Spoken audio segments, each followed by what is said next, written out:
Hello, I'm Amaury Campion. I'm a director from France in VR. I'm super glad to be here to discuss a bit more about all the project I did and how I use VR as a tool and as a medium. So thanks a lot for the opportunity to talk a bit more about this very passionate topic that is VR. So I'm Amaury Campion. I'm the founder of Studio Geppetto. So Studio Geppetto is an animation and motion design company that I founded in 2018. The premise of this company was there before because I worked as a motion designer since 2014. Actually, I decided to build Studio Geppetto because I wanted to have greater projects with more people that can gather behind the values that we care to craft ideas, even very technical, and to have this very specific handmade crafting look. I really believe that the charm of handcrafted stories help to touch the audience. To tell you a bit more about my education background, I have an engineer background. I have a master in network engineer, but specialized in audiovisual and media project management. I've always been attracted by animation. Even with this very engineer education, I kept animation in mind. So when I had my master at the end of 2013, I decided to immediately jump into the world of motion design as a freelance. The big problem is that I didn't have any portfolio to show because I'm a self-taught motion designer. That's why, because I had some issue to find work and clients, I decided to reach to a friend who had a company, and I proposed her to make a video for her company and to just prove what I could do. And after this, it started to grow and to have more and more work. I did a lot of motion design for different companies. Most of them are very corporate oriented motion design. I like the difference that can happen between projects. It could be from a very technical point of view to like very technical companies to healthcare companies or to local communication to very big companies. So it's very different topics, and I grew this expertise in motion design, keeping in mind that actually what drove me was more the motion and the dynamic and the rhythm of the animation. And I really think that there is this very close link between motion design and animation that is actually the rhythm and the dynamism of the animation. So I stayed quite a lot in the 2D world, not so much in the 3D world, because I have this weird thing with 3D that I found that there is a lot of inertia in 3D. What I liked in 2D or in drawings is that you maybe you can take time to do it, but you have the result immediately. In motion design with After Effects or other software, you have the result immediately in front of your eyes. But when you do 3D, you have to do all the assets before, and then you have to run for hours and days to find the final thing, and maybe it's a bit deceptive. So that's why when VR grew more and more with the real-time rendering, I found something that really interested me. What I can say from my background is like I like to learn all the time new softwares, and I like to solve problems, even technicals, and that's why it drives me in the animation and the more VR technical aspects. So my first steps in VR came with Clément, a friend that I met in engineering school, who was working with spatial audio. And in August of 2016, he, like a bit before, he reached to me and say, "Okay, I'm working with this. We can do something together." And because in August we don't have a lot of work at least at the beginning when I was a motion designer, I decided to cancel the few new works that was going to plan in August, to really have 1 month of doing short experimentation in 360, in animation in 360. And so the idea was quite simple, is to have only one place to keep it very short, like 2 minutes. But we should understand the story, even simple.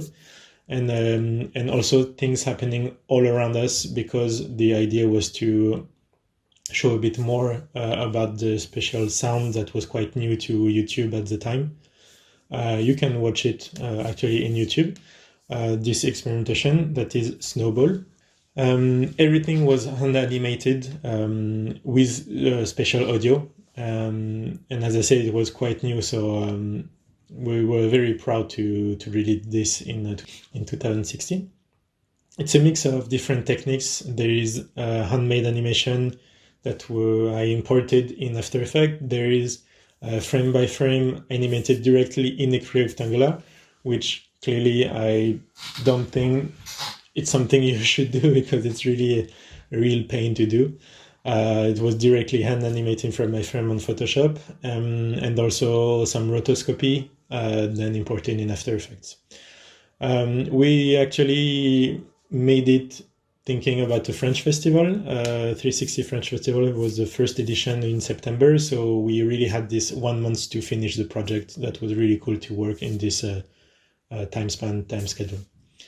And then we were selected to other international festivals, so it was quite nice to see like a good reaction very quickly from a new medium.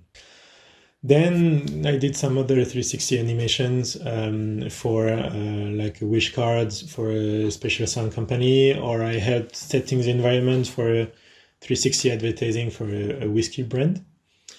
And at the end of 2017, I guess, my family offered me for Christmas a VR headset, and I could finally try 6 DOF experiments.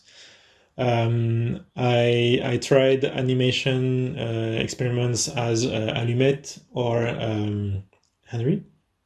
Like when I watched this, I was like, okay, this is something I would like to do. Like having the character in front of you, you can turn around, you can understand the environment around them.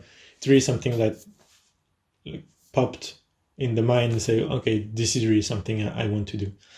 And then there was 2 softwares that were very inspiring, that are Quill and AnimVR. And we will get back to this later. So what I like in VR, I like how we are immersed in the story. More specifically, how we bound with the characters. We don't need to be in the skin of the characters to feel the emotion. It's like when you are watching a movie, you don't have to be in the subjective point of view to feel the emotion. It's the same in VR.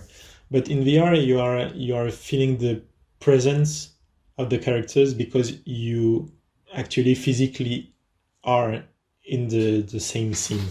Even if the scale is not the same, you are in the scene. And that may be not a lot of difference, but there is this little twist that makes something different. I'd like to talk a bit more about the last project I did, totally in VR, made in VR, and the end medium is VR. It's Goodbye Mr Octopus. So Goodbye Mr Octopus was totally made in Quill, and we had the pleasure to be premiere this movie to the Venice Festival, and actually you can watch it also at Animateka, so I'm very glad for this. So I'm waiting for your feedbacks if you have any. Everything was made in the software named Quill. The actual creative team was quite small, I guess. We were 8 people doing all the visual aspects, and only 3 people for the audio aspect. So in this story, we follow Stella, who is a teenager who has problem with her father, and she idolizes her mother, and we try to understand more about the relationship between her parents through a letter that her mother sent to Stella for her birthday. I wanted something very close to traditional animation, so we first developed the characters in 2D to have a homogeneity between all the artists, and then we imported this in VR and we constructed all the characters in VR. They look 3D because they are, but actually the thing is that everything was made in quill, so every arm, every piece of her body is actually like brush strokes. So the idea behind this is because everything is in 3D but painted, you cannot add a light in quill to fake the light and the shadows. You have to actually paint the light and actually paint the shadows.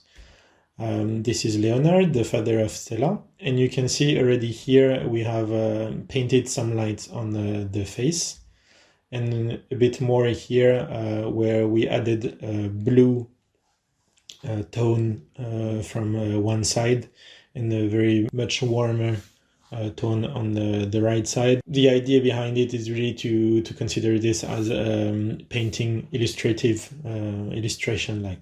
Because everything is very close to painting, I wanted to have first background designs made in 2D, so all the artists then working on the project could have like the same reference to work on.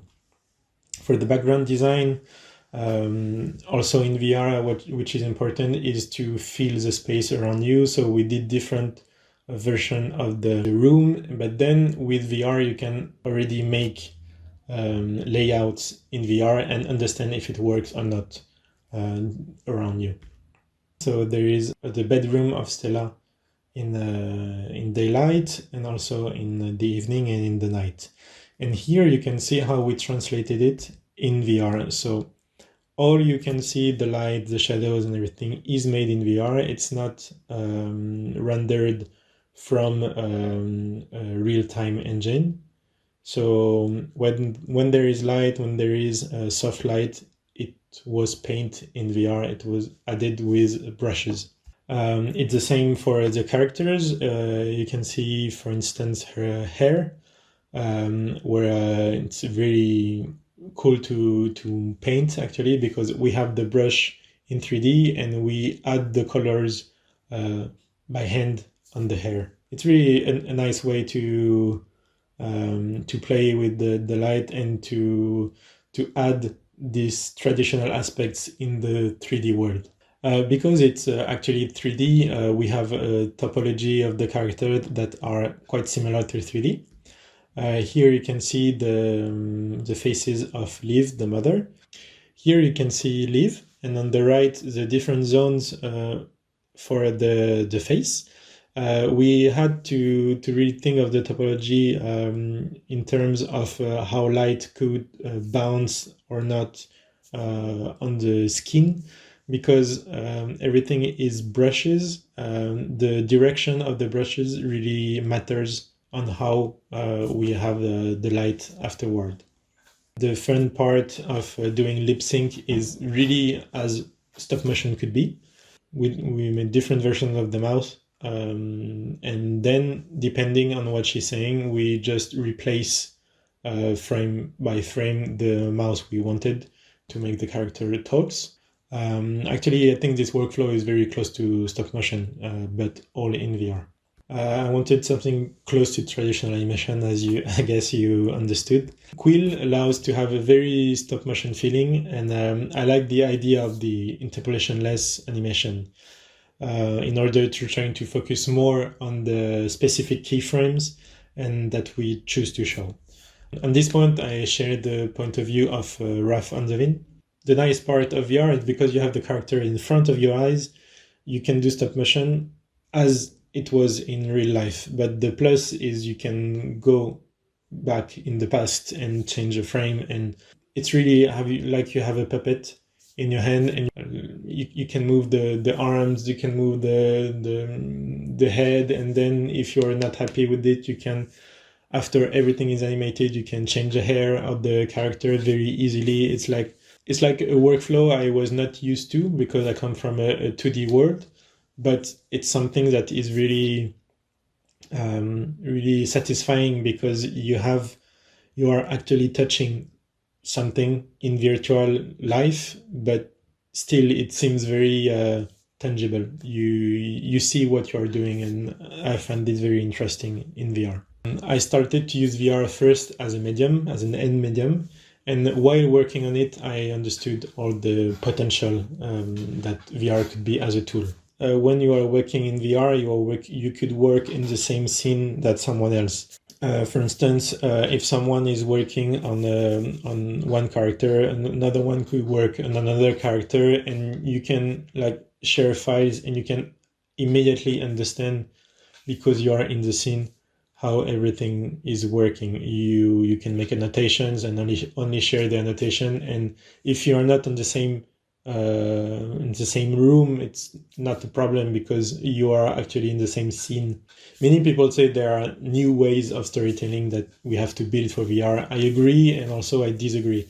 I think it's true because it's a new medium, but also we have already a lot of theory on filmmaking and that are very similar in VR. And I think, for example, the composition or the scale is just different way of translating what we already know about storytelling. It's very satisfying to try to understand the theory of animation, for instance, from what we already know, and to develop it in another medium. But what's behind it the same. It's like playing with the rules in another field. Then I started to use VR as a tool. I saw it was much easier to communicate what I wanted in VR. So when you are directing, you have that image in mind, and with VR, you can immediately explain the timing and spacing you want, or make annotations in VR that are like immediate. It's quite hard to explain what you want, and actually you are doing movements with your hand. In VR, you're already in the space, so the movements in your hand, you are actually doing it. Instead of saying I want this door more on the left, you actually put a mark there. I want it here, and it's immediate also for the people you work with. They understand immediately where you want it and how you want it, so it's much more efficient. I first started to use AnimVR because of the ability to make animation. That didn't have Quill at that time. And the very good thing with AnimVR is that there is a natural bridge between the software and Unity. And so as it was important to have a real-time engine, this bridge was very useful. I used it as a storyboard and also to understand the composition, also for a 2D animation and 2D end. And then Quill developed the animation part. First, I was not very convinced. I didn't like it, but the brush tool was really great. And then they developed the timeline, and it was like a game changer for me. And also last month they changed like many new specific things that is much more helpful to animate. I really like the way it's evolving, and for me it's very promising. And what I would like to finish on is, I think VR is quite underrated as a tool. I think we can really use VR for other end medium, not only VR. It could be for 2D, 3D, because it really helps to understand how things are in the space, and to explain also quickly to the people you work with what you have in mind. I think it's very powerful, and well, I can't wait to see what's going on the next years in VR, and I'm really looking forward. So thank you very much for having me. I'm happy to answer your questions if you have any. Thank you.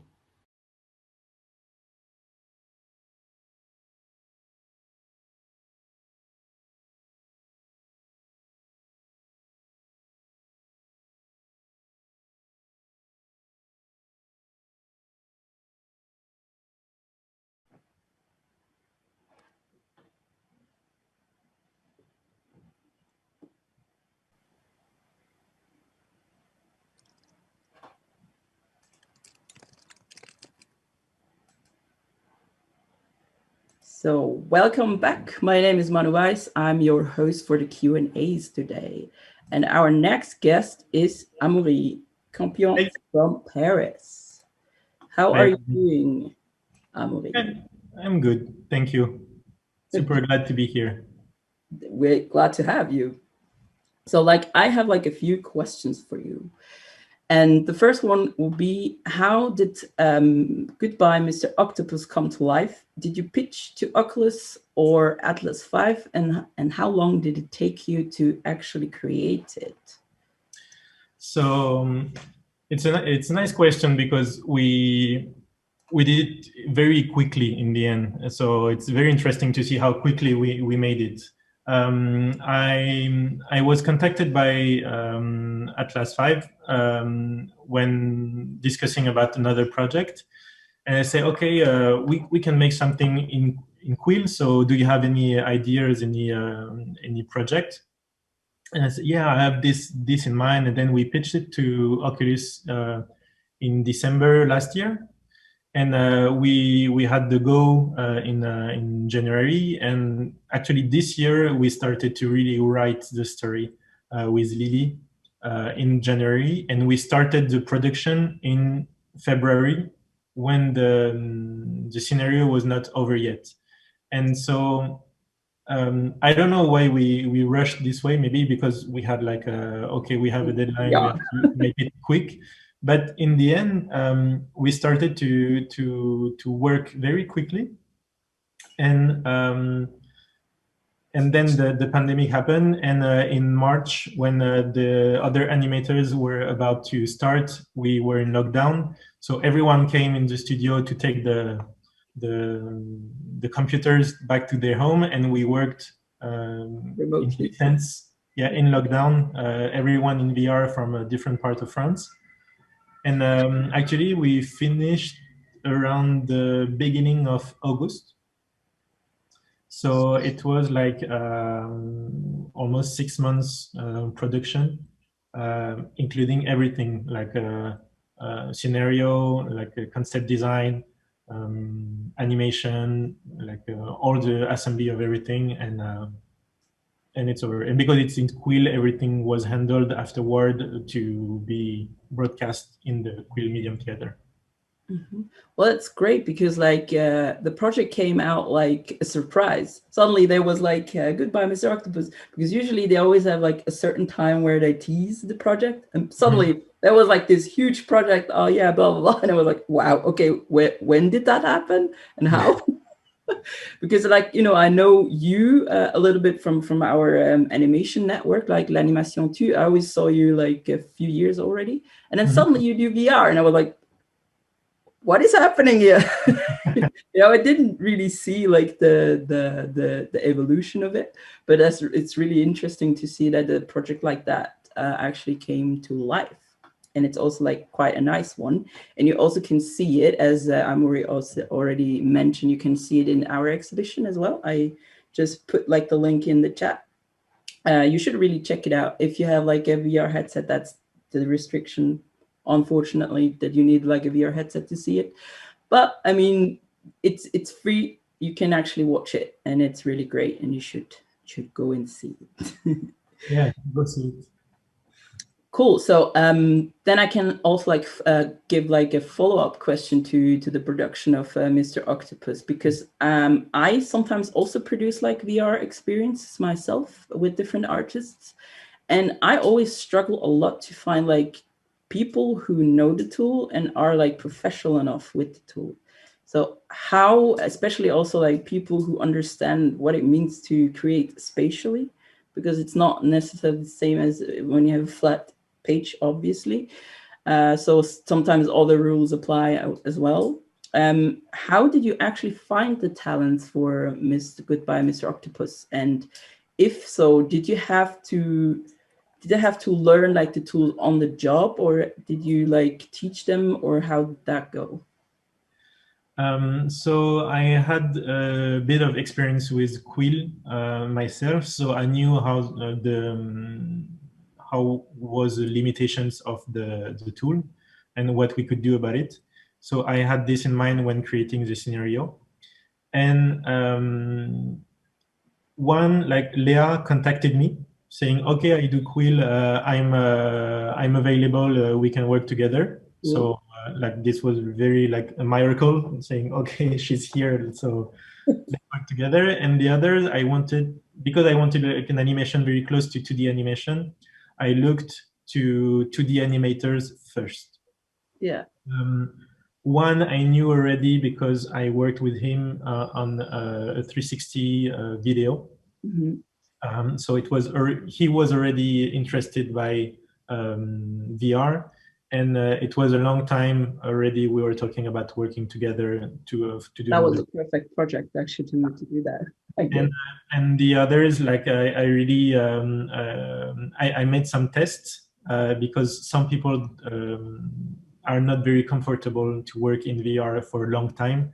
And at the end of the production, we stay like 12 hours in VR a day. So it can be quite tiring.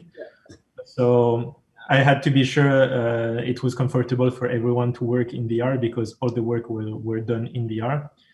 And then during the production, we taught each other new techniques and new ways of working and some new workflows also. Did you actually also like use VR remote tools, like where you could join in a room together, or were you just like each of them were like working separately for themselves? I mean, did you use like multiplayer VR review tools or whatever we can call?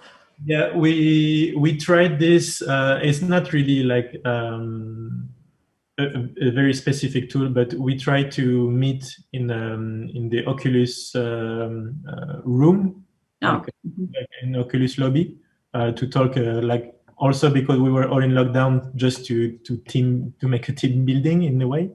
Sure. It was funny, like playing together a bit of break. It's quite nice. But most of the time it was like classic Zoom or Hangout discussion, and once someone sharing the screen, and we discussed all together. And yeah, also we shared the files quite easily, and so we can jump into the file of someone else. But yeah, it's something that we're a bit missing. It's to be together in the scene and working and seeing the others working also in the scene.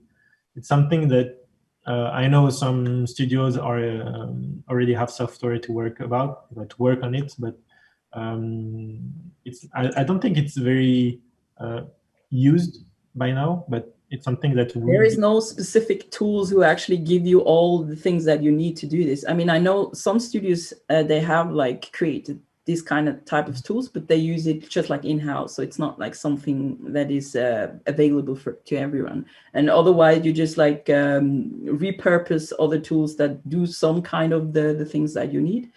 I mean, I discovered for myself, I never used like the audio in like Oculus Home. I never did that. And now like during the pandemic, I started to use this, and I actually started to like it. It was just like audio, and you were like working in there and then just talking to somebody else. That was kind of a nice way of spending time with people at some point or like discussing whatever. And I think that I really enjoyed that. And we were also like doing like app hopping, but like just having people in audio, but then you could actually do whatever you wanted in VR. And I thought like that was kind of cool to also like just hang out with people.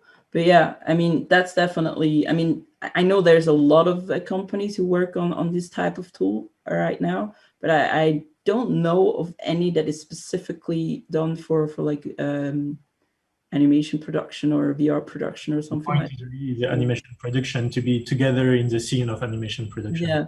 Or like that you could even like animate together and stuff like that. I haven't seen that yet. So, but I think that's something that will come in the future. But how Yeah. do you see like the future of work? Do you see like working more remotely now, or do you feel like comfortable doing that? You were like kind of mentioning that you like actually to have like people in a physical space together. But do you see like having to proceed with this type of work style, or is that Um, normal? I think it really depends on the philosophy of each people working. Yeah. I mean, some people don't like to be overcrowded in a like studio where too many Exactly. people. Me, I like to have like a bit of social experience and like doing breaks together and having lunch together. But I can understand some people are not. The good thing with VR is you can be in the same room.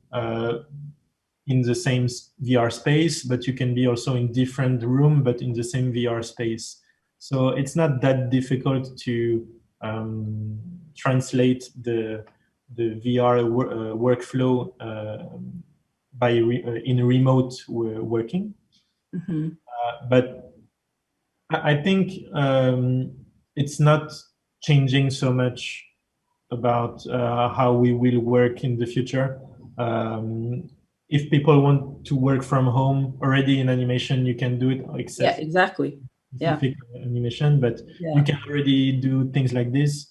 So for me, the studio is really like a place to share with others and to see people and to have something different from your place, because I worked quite some years in my place in my room, and at some point you have some difficulties to dissociate the work and your private life. Absolutely. And that's why I like also in having a studio is you can do your work, and when you come back you can just forget about it. Until the next day. It's still work. It's a passion, but you need to have like a personal life, and Absolutely. you need to have a break from your work. Also, it's very nutritive for your mind and your thoughts. Yeah, I absolutely agree. And we're now at the end of the Q&A, but I have just one last question for you before we wrap it up. And this is, what is next for Studio Geppetto and XR? What is your next adventure? We are working now